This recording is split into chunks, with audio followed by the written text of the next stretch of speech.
Aid Emsley from Orange Amps. This is Frankfurt Musikmesse 2012. Okay, new for this year, but not for this show because it was shown at NAMM 2012. We've got the Jim Root number 4 signature head. This has 4 stages of gain, and it's basically modelled on the lead channel of Jim Root's Rockaverb, but in a Terra package with EL84s, 15 watts, 7 watts, switchable. The treble is quite broad band voicing, so you know it's a lot like the Rockaverb. You know, it has the tube-driven effects loop on the back there, you know, which is super low impedance, really transparent. We've got the cabinet to go with it is a closed back 2x12 with the orange voice of the world speaker. It's totally different to the Celestia, and it has a classic sound, small dust cap. It's got the sweet mid-range, nice top end, really musical, but the bottom end, when you crank the output stage, it actually gives the impression of playing faster.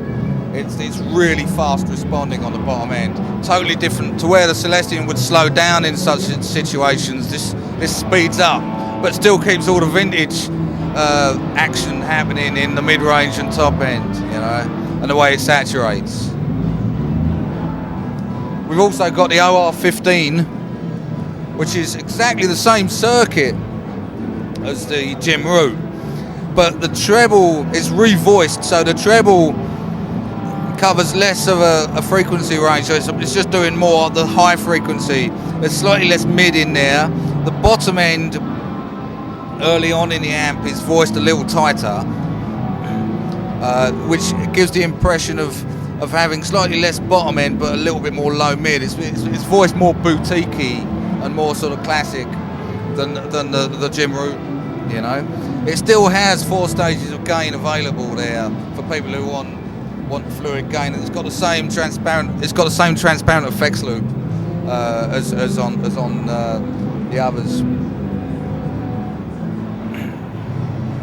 We also have the OR50. We brought that back. It was originally a 2008 40th anniversary model that we did. We ran just for 1 year with a plexiglass front panel.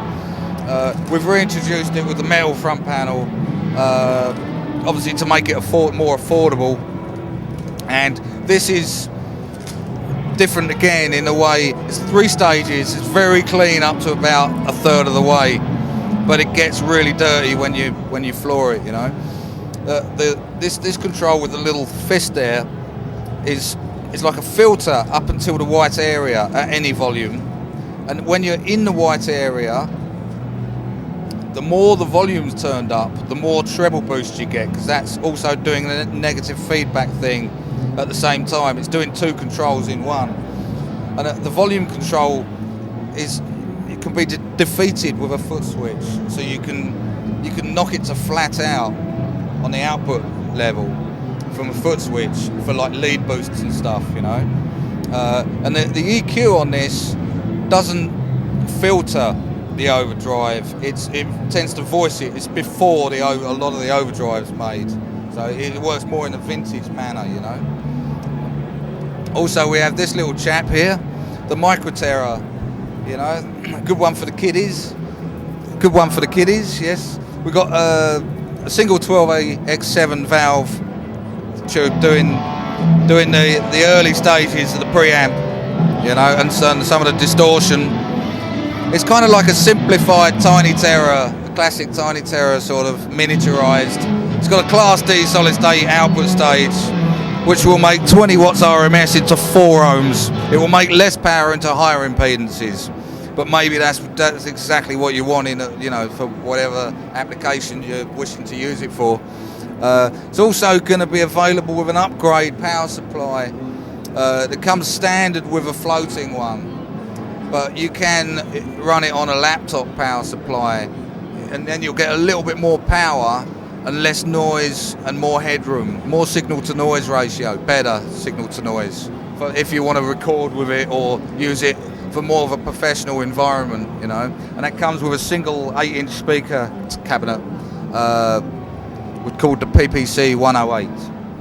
Okay, also we have the compact 4x12 cabinet, which is a new, slightly smaller 4x12 we're offering. It's actually made in China, so the plywood is slightly lighter in weight. It's a bit more manageable. You can get it around easier, because the UK-made cabinets are 18mm birch ply, which tends to weigh a bit more. This has also got the orange 12-inch speaker with the ultra-fast bottom end and you know, the glistening musical top end. And that is, you know, it's actually very musical in the top end, but it's got a unique sound to it and breakup to it that's quite unlike the Celestion, but still very vintage flavoured. Thanks a lot. Have a great show. It's Frankfurt Musikmesse 2012.